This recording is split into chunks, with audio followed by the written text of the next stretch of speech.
ایک ایسا واقعہ ہے کہ وہ ماں بیان کرتی ہے کہ میں ہر روز اپنے بیٹے کو نصیحت کرتی تھی، اے میرے بیٹے تو اللہ رب العالمین کی عبادت کر، تو اللہ رب العالمین تیرے گناہوں کو بخش دے گا۔ لیکن وہ بیٹا اتنا بگڑ چکا تھا کہ وہ اپنی ماں کی بات نہیں مانتا تھا۔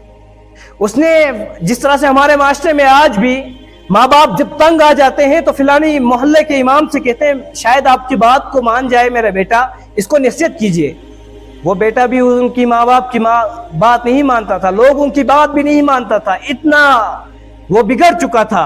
ایک دن راوی بیان کرتے ہیں کہ ایک دن وہ بیٹا ایک قبرستان سے جا رہے تھے تو راستے میں انہیں ایک انسان کی ہڈی ملتی ہے، اور جب وہ ہڈی اٹھاتے ہیں دیکھتے ہیں کہ یہ انسان کل تک چلتا تھا پھرتا تھا، آج ایک اس انسان کی یہ ہڈی یہاں پر پڑی ہوئی ہے۔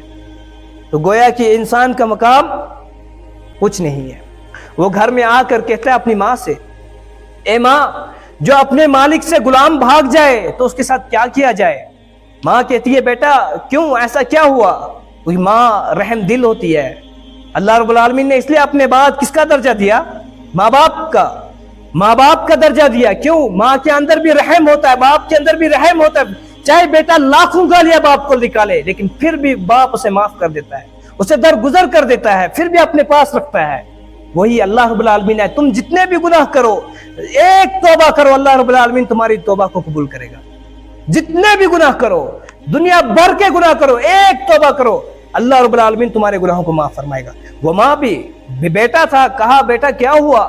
کہا اگر غلام اپنے آقا سے بھاگ جائے تو اس کے ساتھ کیا کیا جائے؟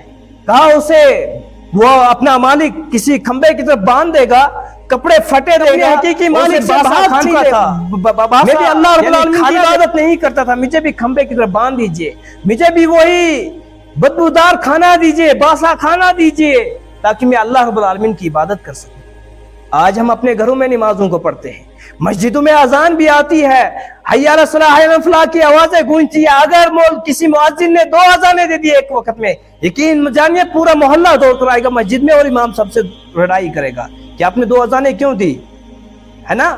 یہ ہمارا معاشرہ ہے، ایک اذان پر تو کوئی نہیں آئے گا، 2 اذانیں اگر ایک ساتھ دی جائے نا پورا محلہ دوڑ کر مسجد میں آئے گا آپ نے ایسا کیوں کیا۔ یہ ہمارے معاشرے کا حل ہے، اور پھر ہم چاہتے ہیں کہ ہمارے معاشرے میں امن ہو، سکون ہو۔ آج دیکھیں فتنوں کے اس دور میں کہ آج تو یا غوث اعظم کے نعرے، نہ جانے کس کس کے نعرے لگا رہے ہیں۔ اگر ہمارے اوپر مصیبتیں آ رہی ہیں، ہمارے اوپر بارشوں کا نزول کثرت سے ہو رہا ہے، ہماری فصلیں تباہ ہو رہی ہے، ہمارا باغ خراب ہو رہا ہے، تو ہم کس کو کیا کر رہے ہیں؟ ایک پیڑ کو جا کر اس کے اوپر چڑھاوا کرتے ہیں، کسی بھیڑ کو لے کر اس پیڑ کے اوپر چڑھاوا کرتے ہیں۔ یہ غیر اللہ کے نام پر نہیں تو کیا ہے؟ اور وہ ماں اپنے بیٹے سے نصیحت کرتے ہوئے، وہ بیٹا بھی کتنا خوب تھا کہ جب اللہ رب العالمین سے اس نے سچی توبہ کر دی، رات اور دن بھر اللہ عبادت کرتا رہا، پھر دن اور رات صرف اللہ رب العالمین کی عبادت کرتا رہا۔ ایک دن وہ قرآن کی آیت پر پوچھا، فَوَرَبُّكَ لَنَسْأَلَنَّهُمْ عَمَّا كَانُوا يَعْمَلُونَ، کہ اللہ رب العالمین تمہاری زندگیوں کے بارے میں تم سے ضرور پوچھے گا، تمہاری زندگیاں کہاں گزری، تم نے اپنی زندگی کو کہاں گزارا، اللہ رب العالمین تم سے ضرور پوچھے گا۔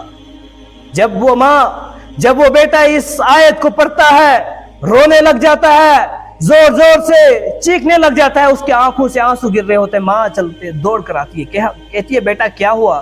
کہا ماں میں نے قرآن کی آیت پڑھی، فَوَرَبُّكَ لَنَسْأَلَنَّهُمْ عَمَّا كَانُوا يَعْمَلُونَ، کہ اللہ رب العالمین تم سے ضرور اس کے بارے میں سوال کرے گا جو تم نے دنیا کے اندر کی۔ وہ بیٹا رو رہا ہے، گشت طاری ہوگی، پھر تھوڑی دیر کے بعد ہوش آتا ہے، اور پھر اللہ رب العالمین کو پیارا ہو جاتا ہے، اِنَّا لِلَّهِ وَإِنَّا إِلَيْهِ رَاجِعُونَ۔ اور پھر اس کی ماں پورے محلے کو والوں کو بلا کر اس کا جنازہ پڑھواتی ہے، کہتی ہے اس نے توبہ کی۔ لیکن اس بیٹے نے اپنی ماں کی نصیحت کو سن لیا۔ آج جب اگر ہمارا ماں باپ ہمیں نصیحت کرتے ہیں، گویا کہ ہم اپنے ماں باپ کی نصیحت کو رد کرتے ہیں کہ ہمارا حال ان میں سے نہیں تو اللہ کے رسول صلی اللہ علیہ وسلم کا فرمان کے مطابق کہ جس نے اپنے ماں باپ کے ساتھ حسن سلوک سے پیش نہیں آیا وہ اپنا ٹھکانہ کہاں بنا دے؟ جہنم کے اندر، چاہے وہ بڑھاپے کی عمر میں ہو یا جوانی کی عمر میں ہو، ان کے ساتھ حسن سلوک سے پیش آئیے۔ یہ غنیمت سمجھے کہ آپ کے پاس ماں باپ ابھی موجود ہے، میرے پاس ماں باپ ابھی موجود ہے، ان کے لیے دعا کیجئے تاکہ انہوں نے ہماری ایسی تربیت کی, ہمیں اس قابل بنایا کہ ہم اپنے